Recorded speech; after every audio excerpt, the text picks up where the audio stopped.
আসসালামু আলাইকুম, কেমন আছেন সবাই? আলহামদুলিল্লাহ, আপনাদের দোয়ায় ও ভালোবাসায় আমিও অনেক ভালো আছি। কয়েকদিন আগে আমি আর আপু মিলে বাসার মধ্যে দুধ পুলি বানিয়েছিলাম, তো সেই ভিডিওটা আপনাদের সাথে শেয়ার করছি।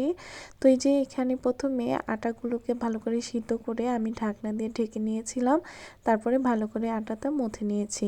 তো এইখানে আমি দুধ, নারকেল আর গুড় দিয়ে ভিতরে দেওয়ার জন্য, পিঠার ভিতরে দেওয়ার জন্য একটা পুর তৈরি করে নিচ্ছি।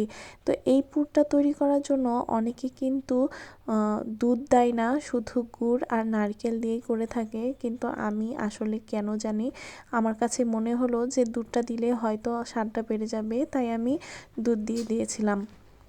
তো এই যে পিঠা করার জন্য এইরকম করে, এই যে কুশলি পিঠার মতন করেই একদম, কিন্তু এটা একদম ছোট করে, ছোট ছোট বল করে তারপর এইরকম করে হচ্ছে গিয়ে বাটি করে নিতে হয়।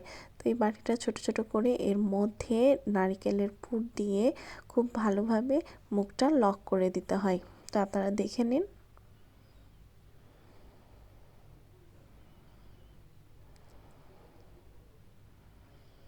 তা আপনাদের সুবিধার্থে আমি আর একটা করে দেখাচ্ছি।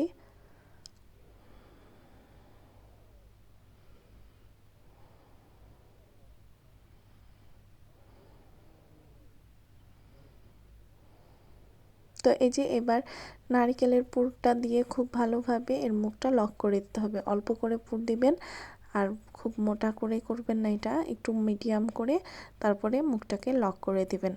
তো এই যে এইভাবেই সুন্দর করে করে দিলেই হয়ে গেল পিঠার রেডি।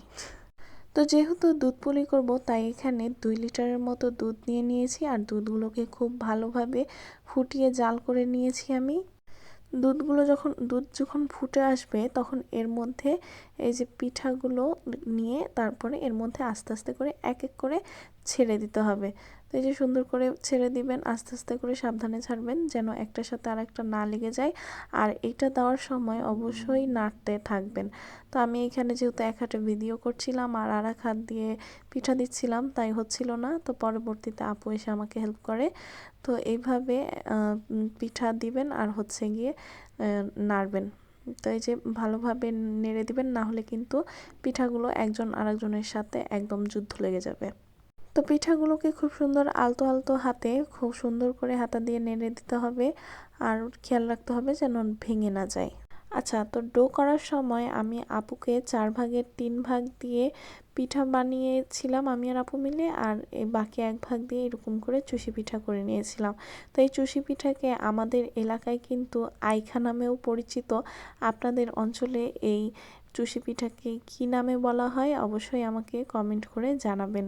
তো এরপরে পিঠাটা যখন খুব ভালোভাবে ফুটে আসবে, যখন পিঠাগুলো ভেসে ভেসে উঠবে, সেই পর্যায়ে আমি এই চুষি পিঠাগুলো দিয়ে দিচ্ছি সেই গরম দুধের মধ্যে, আর ভালোভাবে ফুটিয়ে নিচ্ছি। অবশ্যই মিডিয়াম আঁচে পিঠাগুলোকে ফুটিয়ে নেবেন। তো অনবরত নাড়তে হবে, না নাড়লে কিন্তু এটা একজন আরেকজনের সাথে, ওই যে বললাম, যুদ্ধ লেগে যাবে। তো এই পর্যায়ে আমি নারকেলগুলো দিয়ে দিচ্ছি, আর যত নারকেল দেবেন অবশ্যই তত স্বাদ হবে। আর এই পিঠাটা আমি গুড় দিয়ে করছি, সম্পূর্ণটাই আমি গুড় দিয়েছি। তো এই যে আমি এখানে খেজুরের গুড় ব্যবহার করেছি। আচ্ছা, তো দুধটা যখন খুব ভালোভাবে গুড়টা গলে যাবে, আর এই যে এইরকম যখন কনসিস্টেন্সি হয়ে আসবে, ঠিক সেই পর্যায়ে আমি হচ্ছে চুলাটা বন্ধ করে নিয়েছি, আর এই যে আমার পিঠা একদম রেডি। এই পিঠাটা কিন্তু করতে যেমন সহজ, খেতে কিন্তু তেমনই টেস্টি। আপনারা অবশ্যই বাসায় ট্রাই করবেন, এটা কিন্তু আসলেই অনেক মজা হয়। তো আমি এতটাই মানে উৎসুক ছিলাম যে আমি আর নেক্সট ভিডিওটুকু করতে পারিনি। তো ভালো থাকবেন সবাই, আল্লাহ হাফেজ।